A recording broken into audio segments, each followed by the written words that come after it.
What is going on, YouTube? Welcome back to Fireside Rangers. I'm your host, Eric Wilson. Today, joined by my co-hosts, Will Cohen and Dylan Vigna. Dylan, welcome back. It has been a little minute, but we had to bring you back in for a pretty exciting episode. For those who didn't watch last night's game against New Jersey, just go look up the highlights because it was an absolute bloodbath. The Rangers went to war, and at the end of the day, we did clean sweep the Devils in the season series in a pretty dramatic fashion. So we're going to be getting into the discussion about that game, as well as a little side discussion about Jacob Trouba, which is kind of like a part two to an episode we made a couple of weeks ago, right when he first got injured. But before we do, make sure you guys like, subscribe, ring that bell so you don't miss notification. If you're watching us on Apple or Spotify, be sure to give us a 5-star review. Leave your thoughts down in the comment section below. What was your reaction to the absolute bloodbath last night at Madison Square Garden? And lastly, be sure to follow us on all of our social media platforms at Fireside Rangers. But before we really get into things, Will, how are you doing? Dude, my adrenaline's still high from last night, dude. That was awesome. Like that was actually the greatest start to a game that I've ever seen in my life. Like that was awesome. I can't. And then they pan over to Laviolette and Green jawing at each other. That was even funnier than the fight itself. Like the fights themselves. Yeah. So, well, I mean, too bad we didn't get to see the fights because TNT and HBO Max had 5 fights going on at the same time, and they decided to just show us like 2 full minutes of Matt Rempe swinging, which, like, I'm happy to see. But when there's 4 other fights, man, whoever the cameraman was, you got to go to like a wide shot and show me everything. I don't want to have to go to Instagram to see it all and then just a screenshot of it, but it is what it is. Dylan, how are you doing today, my friend? Pretty good, pretty fired up. Nothing better than beating the Devils. It was a fun one last night. A lot to unpack. It absolutely was a fun one. It was a pretty crazy game. And I think we could all thank Matt Rempe for this. So I want to read you a stat line that has been posted on Fireside Rangers on Instagram and Twitter. Matt Rempe's career stats versus the New Jersey Devils: 3 games played, 3 ejections, a total of 5 minutes and 3 seconds ice time, where he has 47 penalty minutes. But of those 5 minutes he's been on the ice, he has a +1 rating. So he was on the ice for a goal. But what an incredible stat line. Will, I'm curious to know, just with the whole line brawl that went on, it's because of Rempe, right? They just did it because they wanted to go after Rempe. yeah, I mean they. Everyone knew, like, after what happened the last time I played. What was that? Like March? I can't. It was earlier in March, obviously. Yeah. Yeah, it was some like in the 13th or something. I don't know. Mhm. Everyone knew that it was going to happen the next time we played. I didn't know that it was going to be a full out line brawl. Like I thought they were going to drop the puck and just Rempe and McDermott were going to go after each other. And I know a lot of my Devil fan friends also thought that. And then VZ goes after, who do you go after? Kevin Ball. Lazar. He went after Lazar. Yeah, he went after Lazar, and then Rempe, obviously McDermott. They all went after each other, and it was like, holy crap, they're actually, it's all out line brawl. But like, yeah, it was because of what happened the last time they played. Well, and the craziest thing is, because we know there were a lot of ejections that came from it, everyone kind of knew that McDermott and Rempe were going to fight, but that might have been the main event. But Jimmy VC was so quick with it. The second it drops, he's just, gloves off, ready to go. And that's what led to everyone else getting ejected. Because the VC fight was the first one initiated, everything else was considered to be a secondary fight, which, ended in game misconducts for Matt Rempe, Barclay Goudreau, Jacob Trouba, and Keandre Miller. There was like eight total ejections 2 seconds into the game across both teams. So, Dylan, I'm curious to hear your thoughts about Jimmy VC and just how he somehow, I don't know, did he know the rule or was he just really eager to just get it going? I don't know, but honestly, like we kind of just said, we knew Rempe was going to go with McDermott. I didn't think it would be right off the jump until I saw the lineups, but I didn't think it was a coincidence because the Rangers always kind of get their lineup out pretty early, like right around 6:30, 6:40, 6:50 came yesterday. Still no lineups were coming. I think Peter Laviolette wanted to wait and see what Travis Green did. Travis Green, loser hockey as always from the New Jersey Devils, but decides to start his entire fourth line where he basically, the old saying goes, you mess with the bull, you get the horns. His team got the horns last night. I give Jimmy Vesey a lot of credit. I give Keandre Miller a lot of credit. Those are two guys that if Laviolette knew there would have been a line brawl, I don't think he would have put those two guys on the ice. But they stepped up. They had Rempe's back, and, business was handled. That's kind of how I looked at it. I think, the Devils talked a lot of game after the last game in mid-March about Rempe and McDermott especially, and along with Travis Green. They felt like they had to send a message, and the Rangers answered the bell. I think it was awesome entertainment. It was sweet. Watching Hank in the studio going, bumping his fist was pretty cool too. That was awesome. TNT feed. That was awesome. Really cool. Hank loved it. And, I think the funniest, there's two really funny things about the line brawl. Is just one is like the order in which it went down. Obviously Vesey was first, and then Rempe joined in. And then there was a point where like everyone was fighting, and Jacob Trouba was kind of just slowly skating, just watching what's going on. And then at some point, Marino and Tierney stepped up to Trouba Miller. Yeah. Trouba Miller were going to stay out of it, which was kind of surprising to me because Trouba usually likes to go. But Marino skated right towards Miller. Like, what are you doing, bro? Which is why everyone's saying, well, Laviolette could have diffused the situation. Well, he did. Miller and Trouba didn't jump in right away. Why would you? The three forwards went to conversation. The two defensemen waited. The Devils kept coming forward, and they got what they asked for. You could see if you like rewatch like it going down, you just by like their body reactions, you can tell that like Trouba and Miller were kind of just like skating by. They kind of just like look at each other, and the next thing you know, they're both just like, we're in. They're like, should we stay out of it? And they're like, whatever. let's just do it anyway. But special shout out to Adam Fox of all people. I know there was a quote from Laviolette where right after the fight went down, Laviolette kind of just looked at Fox and was like, "Yep, you're playing 30 minutes today." Yep. And he did. He averaged over 29 minutes of ice time, and he played really well. I mean, the Rangers defensive core, which has already struggled a little bit, definitely took another toll when they had to play with 3 defenders for like the entire game. But I guess that might be a good transition away from the Devils are a poverty franchise discussion and just talk about like an actual discussion here. Last night's game might have been the best performance of the season from the Trouba Miller pairing because they played a whopping 2 seconds before they were removed from the game. They didn't have a chance. It was the only game since coming back from injury that Jacob Trouba finished with not a negative plus minus. So there's that. We talk about the problems with that defensive pairing, Miller and Trouba.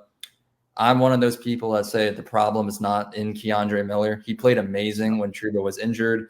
And again, at the same time, I do think that you kind of got to give Trouba a little bit of leniency. He is coming back from an injury that he spent a lot of time away from the team with.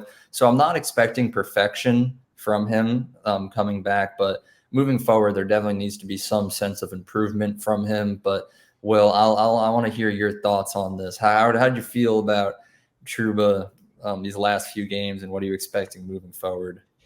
Dude, I mean, I know he's injured, but good Lord, he was terrible in his first 2 games like that. Like, there's nothing else to describe it. He's just been bad. Like, it's and I understand. Like I said, I understand. Like, there goes Dylan. Yeah. Keep talking. Dylan. I'll work with. Like, I know that he's just coming back from injury, and it takes him, might take him like a week or 2 to get, reoriented back into, his normal playing style. But I mean, Keandre Miller, we know how good he played with Braden Schneider. Like, they had so much momentum to like playing together, and just what was it, the 11 games? Like 11 games they played together. Like, they played so well. Like, why would you split them up? Just kind of create a more balanced lineup and give everyone even time. Don't just, don't create a first, second, or third pair. Just let everyone go out there even time. But I don't know. Trouba has just not been very good, but I don't know if I'm like concerned yet, just because obviously he just came back, like I said, the 3rd time I said that. So if it continues to happen in the next couple weeks and in 16 days of playoffs start, and it continues in the playoffs, then I'm going to be very worried about him. Yeah, we'll see what happens when playoffs come around.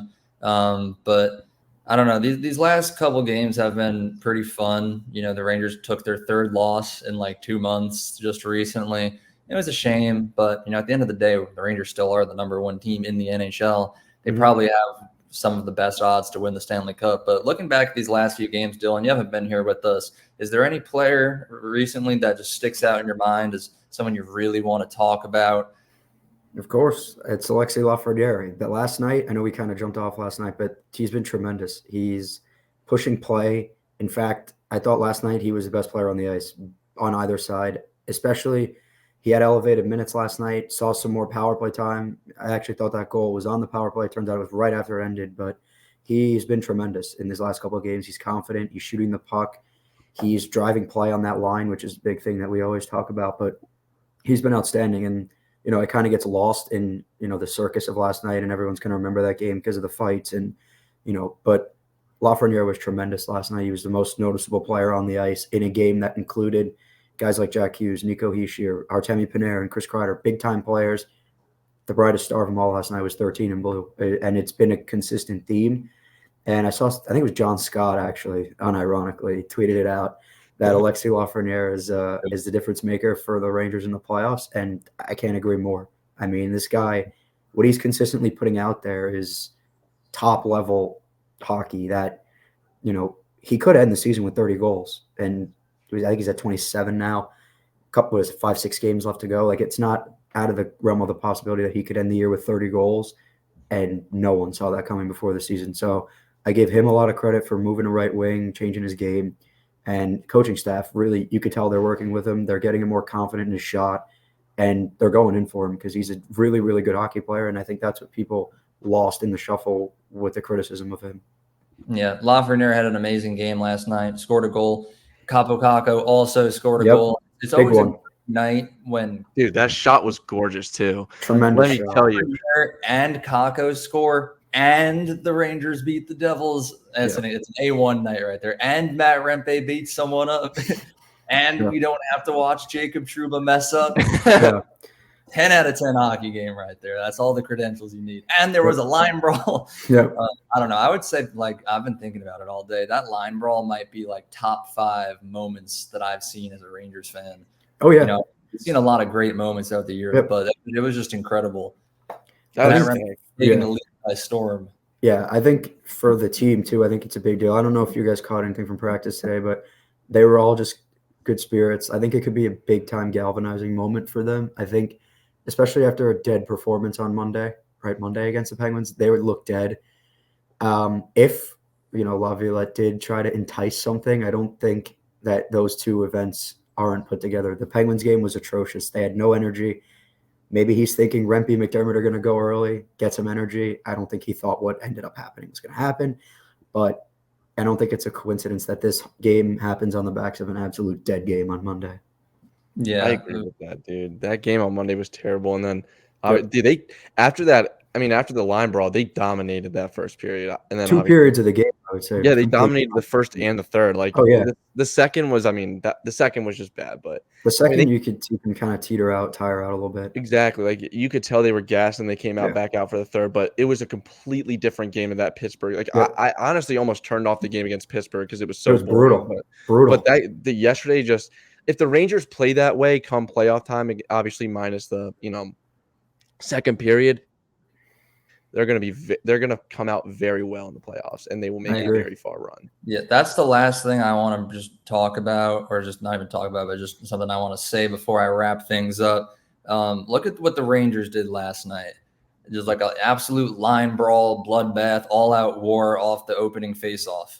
They did that as the number 1 team in the league. Tell me what other team in the top 7 teams is doing that. None. No one. Yeah, I don't think anyone has a player like Rempe that just I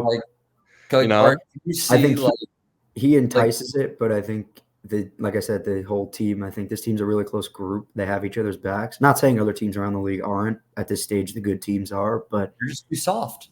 Are the pretty boy Carolina Hurricanes having a line brawl? No. Are the Toronto Maple Leafs having a line brawl? Probably not. Good fight last night, though, Revo and Janelle. Check that out. Oh, that was awesome. They were chucking bombs. That heavyweight tilt was sick. Last night was a fun night. That was awesome. We also got to shout out Will Cooley for hopping. Yes, we do. He wasn't there for the line brawl, but give him 4 minutes, and then he was throwing fists. Dude, Yep. When Will Cooley started fighting, there were more fights than shots on goal. There were 6 Yeah. fights and 5 shots on goal. Yep. That is rock star. Like, come Yep. on, that's awesome. It's pretty hard. It was an incredible game from the Rangers, but that does about wrap up this discussion. It's really crunch time. You know, the playoffs start in 16 days.